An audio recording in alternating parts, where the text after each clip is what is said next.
Welcome back to the second part of our discussion on reaction rates. Today we're going to expand our understanding of how the speed of chemical reactions is important to us as a society and as how it shapes the world that we live in. We're all familiar with the need to refrigerate certain food items like milk or meats. Early societies in regions as distant and different as Europe, Peru, and Japan all independently learned that food spoilage could be delayed by lowering its temperature using ice and snow or the evaporation of water. You're probably equally aware that when you're the unfortunate victim of influenza, your body temperature tends to elevate in the form of a fever. There are those who suggest that a low fever is actually an asset to a sick individual, and that fevers should only be treated when they reach temperatures about 5 degrees Fahrenheit above normal body temperature. So cooling food, having a fever, etc. Now, what unifies all of these processes and phenomena is that they involve chemical reactions whose rates are affected by temperature. Cooling of foodstuffs slows the oxidative processes that cause them to spoil. Warming your body increases certain reactions going on in your immune system, which help you to fight the infection better. So, in a way, you already knew the general effect of temperature on chemical reactions from personal experience. Cooling systems lowers their reaction rates. Heating systems tends to increase reaction rates. But have you ever stopped to ask yourself, why? We now know that temperature is just increased molecular kinetic energy within any sample of matter. But what is it about increasing average molecular kinetic energy that would encourage a reaction to proceed with greater speed? And if we can understand this, then can we use that knowledge to bend nature to our will and engineer better devices and products that rely on chemical reactions? The answer to those questions are the topic of today's lecture. Today we need to learn to think of atoms and molecules and what happens when they make contact. To make that point, consider the following analogy. If I offer a toast to a friend, hopefully that friend will see fit to tap my wine glass with his. But a good friend will only tap his glass gently against mine, because the goal here is to keep the glasses intact. If the collision of wine glasses is too vigorous, the results of the toast can be disastrous. Molecules and atoms can be thought of in very much the same way as our wine glasses, and the shattering of those glasses might be thought of as a metaphor for a chemical change. In order for chemical change to take place, atoms and molecules need to touch. But not only that, they need to come together with enough force to affect the desired chemical change.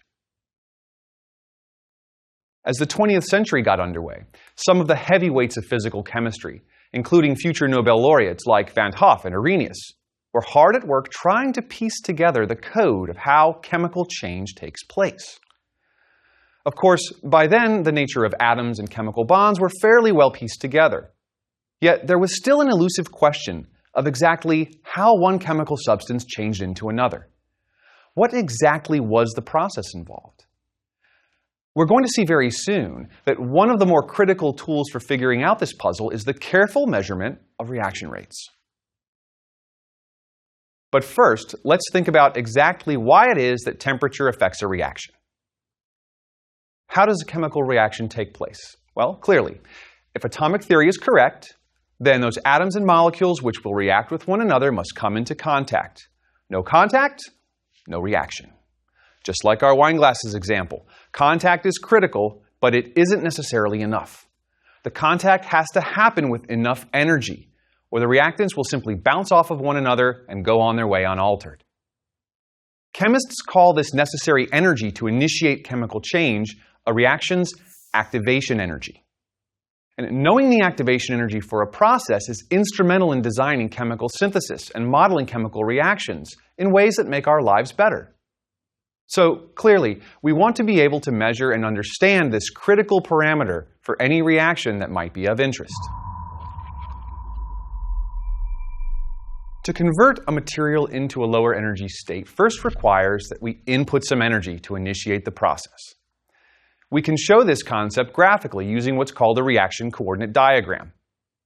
A reaction coordinate diagram is a potential energy surface plotted as a chemical potential energy on the y-axis and the reaction progress on the x-axis. Now, if we begin with a material of a certain energy and want to convert it into a material of lower energy, a more stable material, we must first put in some energy. Now, this makes the landscape for the system look something like this. First, rising a bit, then falling below the original energy, making it a spontaneous process overall. So again, back to our wine glass analogy. Tapping them together gently might get us partially up the hill. Glass flexes, noise is emitted, but it doesn't provide enough energy to get us over the hump, so the system returns to its original state. But a more vigorous tap, and the strain on the glass is too much. Glass flexes to its breaking point, cracks begin to form, and the point of no return is reached. After crossing the tipping point, the system will move down the energetic hill to form our new, lower energy system. A pile of broken glass, spilled wine, and possibly tears depending on the vintage that was lost. Chemists apply exactly this sort of thought to chemical reactions. Consider a very simple reaction, like two hydrogen atoms coming together to form a molecule of hydrogen gas. As the two atoms approach one another, the negatively charged surfaces of their electron clouds push against one another, resisting contact. So the system's chemical potential energy is actually going up as they approach. If, however, the two come together with sufficient force to overcome that repulsion, they reach a distance at which their clouds actually overlap, forming a new covalent bond, which substantially reduces the energy of the system in the end, but only with some energy input at the beginning. Now, we call that energy needed to traverse the energy barrier a reaction's activation energy. And activation energy is a crucial concept to understand because it directly impacts the rate at which a reaction will take place. Again, if I toast my friend with a cheap, flimsy glass, there are likely to be more breaking events than if we use a stronger crystal. This is because the energy barrier to conversion is higher in the crystal. It takes more force to push that crystal to the point of failure. So, what does all this have to do with temperature? If you've been following along carefully and you remember our lecture on kinetic molecular theory, then you probably are already on your way to answering that question for yourself. Recall that temperature is just a way of reporting on the RMS velocity of a group of particles. Some move faster than others and some slower than others, but the average velocity of a particle in a sample is related directly to its temperature. Van Hoff understood this relationship well and wondered if varying the temperature at which a given reaction took place would affect its rate predictably and consistently. He found that it did, and that the relationship between temperature and reaction rate was not linear, but exponential. So Van Hoff was able to apply his intuition about molecular collisions and their effect on rates. His experiments proved that for a given reaction, like our very simple hydrogen atoms to hydrogen gas reaction, increasing the temperature, and therefore the average kinetic energy in a particle, increased the frequency of collisions forceful enough to traverse the activation energy barrier for that reaction, ultimately manifesting itself as a faster reaction. As profound an observation as that was, and it was, Van Hoff won the first ever Nobel Prize in chemistry for this, his ideas raised even more questions than they answered. Not the least of these questions was, can we formulate an equation which will allow us to determine the rate of any given reaction? Or even better, can we use those formulas to learn something about the process of chemical change simply by observing a reaction's rate? The mantle of this question fell to a familiar friend of ours, Svante Arrhenius. Although Van Hoff paved the way with his measurements of rates and temperatures, it was Arrhenius who first suggested the concept of activation energy. Arrhenius got to thinking about molecular collisions and activation energies. Now, clearly, collisions had to happen with adequate energy, and that energy had to be provided by a temperature increase. But can we measure that activation energy for a process? This was the question that burned for Arrhenius. In order to answer this question, he expanded on the work of Van Hoff and formulated what is known as the Arrhenius equation. And this is one version of the Arrhenius equation, in which the rate constant for any given process is a function of something called the Arrhenius constant, which is denoted by capital A, and it's something of a collision factor. It lets you know how many of the collisions that go on during a reaction are productive and actually start a reaction. Then we also have e to the minus EA over RT, where EA is the activation energy barrier for the reaction, R is the ideal gas constant in appropriate units, and T is the absolute temperature at which the reaction is being carried out. So here we have the influence of temperature on the rate of the reaction itself. But we have a few other things that we have to cope with here before we can use the Arrhenius equation. We've got the activation energy, and we've got the Arrhenius constant. Right? So we need to know what those are, or at least how to deal with them, before we can simply assess the effect of temperature on rate. So let's get started on doing that by thinking about how we can use this equation to determine the activation energy barrier for a reaction. So I'm going to rearrange just a little bit here. I'm going to take the natural log of both sides of this equation. And when I do that, I can use my rules of logarithms to do a little magic over here on the right side of the equation and get that EA over RT term down out of the exponent. So the natural log of K is equal to the natural log of the Arrhenius constant minus EA divided by R times the temperature. Now, if we think about this equation in a slightly rearranged form here, it looks a little bit like a line, doesn't it? The natural log of K, right, would be Y. Minus EA over R would be M, the slope. 1 over T would be X, and the intercept of the plot would be the natural log of A, the Arrhenius constant. What this means is that if I measure the rate constant as a function of the reciprocal of temperature, I can create a plot known as an Arrhenius plot. And this Arrhenius plot gives me a way to access the activation energy for a reaction. Remember, EA was up here, along with the ideal gas constant, in the slope of the line that I obtain when I make this plot. So, a couple of quick experiments measuring rates at various temperatures allows me to get that activation energy barrier that I'm going to need if I'm going to use the Arrhenius equation to make predictions about reactions in temperature. Activation energies might seem a bit esoteric to the average person. A complicated physical constant relegated to the pages of manuals and reference books on the shelves of researchers and professors. But knowing the activation energy barrier for a process gives us real power. The power to predict relative rates at different temperatures. Although this might not sound like an important thing to be able to do, it becomes clear how powerful it is when we bring it to bear on a familiar topic, refrigeration. Remember that the Arrhenius equation, like practically all equations in chemistry, uses absolute temperature. So the difference between room temperature of 25 degrees centigrade and your refrigerator at about 1 degree centigrade might seem large. But remember, we convert these temperatures into kelvins, we get 298 and 274. That's just an 8% reduction in absolute temperature. It's the temperature term in the exponential of this equation that allows us to explain why refrigeration is so effective at food preservation. Now, I placed two identical copies of the Arrhenius equation here because I want to compare them at two different sets of conditions. Conditions under which the rates are different and the temperatures are different. Right? So this is what we were after, right? EA for any reaction is going to be the same, but we're going to assume that the temperatures and the rates are the only two things that can change in this equation.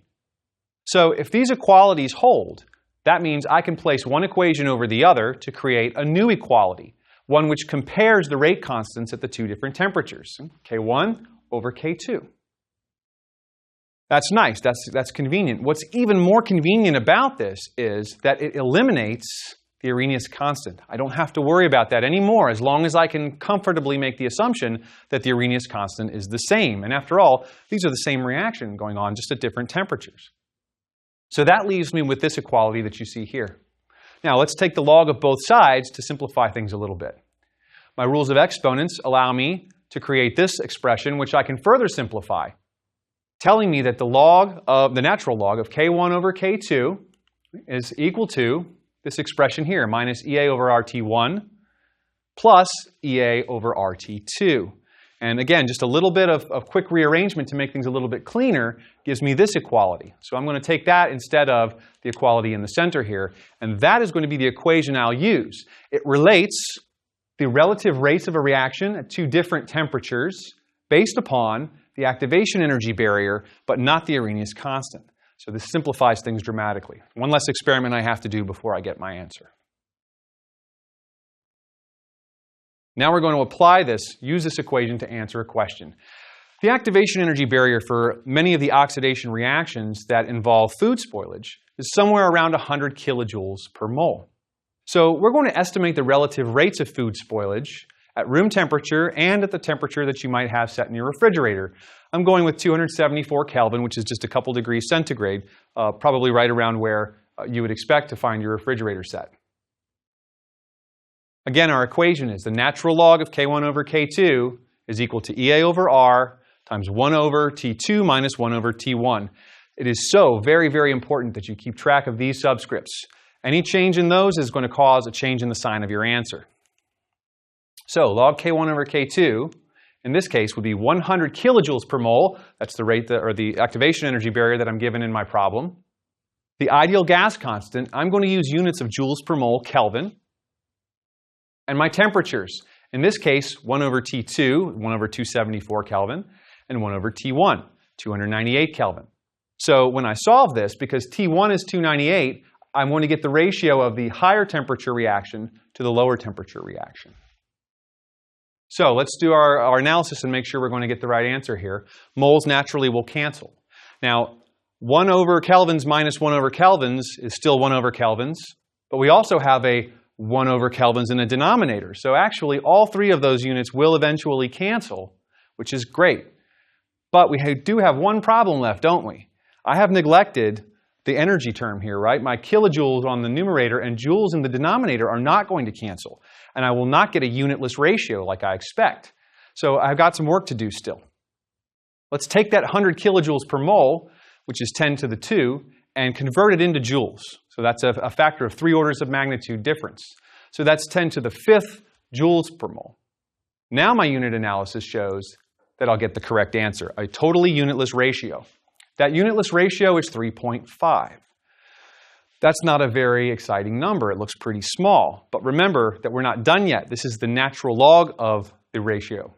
In order to undo that natural log, I have to raise e to the 3.5. And a quick punch into my scientific calculator gives me a factor of 34. That means that I can expect my food to spoil about 34 times slower at the cold temperature than it would at the ordinary temperature. So what would have perished in a day now will last me a month. What would have perished in a week will last the better portion of a year at this temperature. So knowing the activation energy for common food spoilage reactions and the Arrhenius equation allowed us to show why we bother lowering the absolute temperature of storage for certain foods by just about 10%. It's because the Arrhenius equation shows that rate is exponentially related to temperature. And what may seem like a slight temperature change can actually have a profound effect on reaction rates. Arrhenius's work also extends to the biological world, where organisms known as cryophiles can thrive in temperatures as low as minus 20 centigrade or minus 4 Fahrenheit. Conversely, organisms known as thermophiles have been found growing in temperatures as high as 122 degrees centigrade or 251 degrees Fahrenheit, such as hot springs in Yellowstone National Park or geothermal vents on our seafloor. Just think about that for a moment. That's minus 4 degrees Fahrenheit to over 250 degrees Fahrenheit, a 254 degree swing for all of nature's creations to live in. Meanwhile, a single complex organism like humans can only survive when our body temperatures are between about 90 and 104 degrees Fahrenheit, just about a 14 degree range. These cold and hot-loving organisms collectively are called extremophiles, and they've found a great niche in their biospace. There isn't much competition for resources inside of a glacier or superheated seawater. But to lay claim to these hostile regions, they have had to alter their biochemistry drastically to cope with the different rates of reactions that keep them alive. When scientists break them down, extremophiles often are found to have remarkably exotic enzymes, cell wall structures, and other features which help them to endure those locations. Remarkable indeed. So let's sum up for this lecture. We started by thinking about what it takes to get a chemical reaction to take place, how molecular collisions of appropriate orientation and energy are needed to get a reaction going. We made an analogy to the touching of wine glasses in a toast. We took a look at a reaction coordinate diagram, which is a chemical potential energy plot, graphically showing the activation energy and the transition state for any process. Next, we thought about how temperature might affect the frequency and energy of molecular collisions, and how Van Hoff demonstrated that increased temperature does indeed increase most reaction rates. Then we investigated the work of Svante Arrhenius, a Swedish researcher who took Van Hoff's observations to the next level, crafting a formula which mathematically relates reaction rate constants, activation energies, and temperatures. We saw how his famous equation can be used to determine activation energies by observing rates at differing temperatures, and in turn, that activation energy can be applied to the design or modeling of chemical reactions by estimating the reaction rates at any temperature we can imagine. So our last two lectures have covered reaction rates, how we express them, model them mathematically, and account for the effect of temperature on them. And next time, we will see how all of this rate information can be used not only in engineering and medicine, but by chemists who are trying to see the unseen. Next time, we're going to talk about our understanding of rates and how it allows us to map out exactly how a chemical reaction takes place, step by step. I'll see you for that discussion next time. Cheers.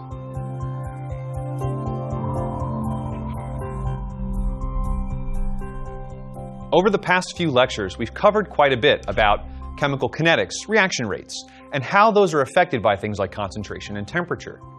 So let's combine what we've learned over the last few lectures and try to answer some questions about a particular chemical reaction in a challenge problem. Here's our challenge problem. Now, a lot of data is going to come up here, so bear with me. Okay, this is the question that we'll be trying to answer here. Ethanol is a small organic molecule that can be decomposed to form two small molecules, methane, CH4, and carbon monoxide, CO. Now, given the rate data that we've shown here for the decomposition of ethanol at 142 degrees centigrade, we're charged with answering some questions, 3 questions specifically. What is the rate law for the reaction? In other words, we'll have to determine the reaction order with respect to ethanol. What is the rate constant at 142 degrees centigrade? So we'll have to use our rate data and our knowledge of the order of the reaction to solve that one. And then finally, we'll be solving for the rate constant at a different temperature, 192 degrees centigrade. So let's begin by trying to answer question 1. Now, if we take a look at our rate data, we see that when we start the reaction off at 0.2 molar ethanol, we measure an initial rate of consumption of ethanol at 4.8 molar per second. In a second experiment, if we start at 0.1 molar ethanol, we find that the reaction runs at 1.2 molar per second consumed. And just to be thorough, in a third experiment, we use 0.01 molar ethanol and find that the reaction runs at 0.012 molar per second. So our first task is to use these data to determine what the reaction order is with respect to ethanol itself. So I'm going to choose to use my top set of data here, the 0.2 molar and the 0.1 molar experiments.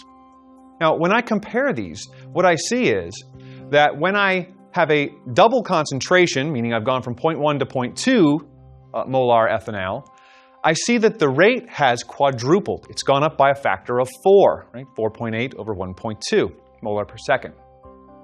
So I need to create an equation that puts these two together, right? I know the concentration change in ethanol, I know the rate change as a result of it, and I know that in order to determine the reaction rate, I have to find the appropriate exponent to put on that concentration ratio. And in this case, the exponent clearly is 2. 2 squared equals 4. Therefore, I know that the reaction order with respect to ethanol must be second order.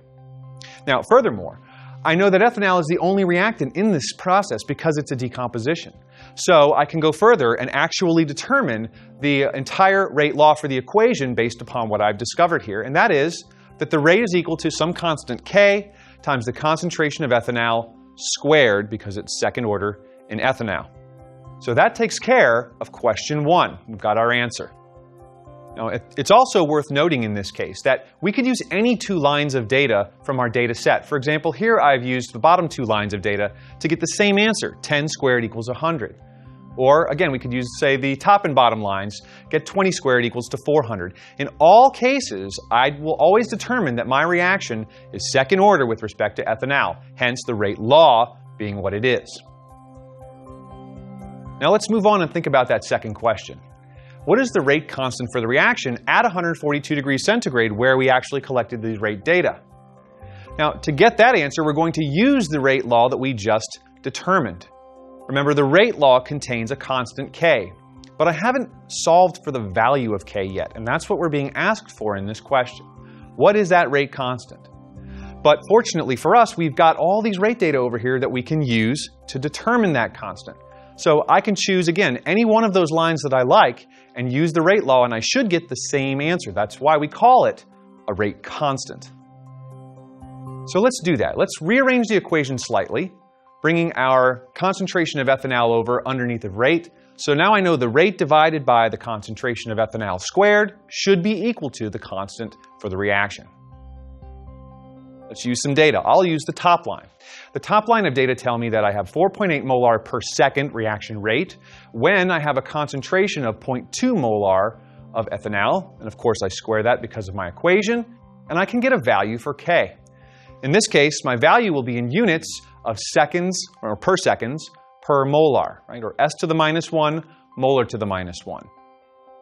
With my unit analysis complete, I can now do my math and determine that the rate constant for this reaction at this temperature is 120 per seconds per molar, units consistent with a second order reaction.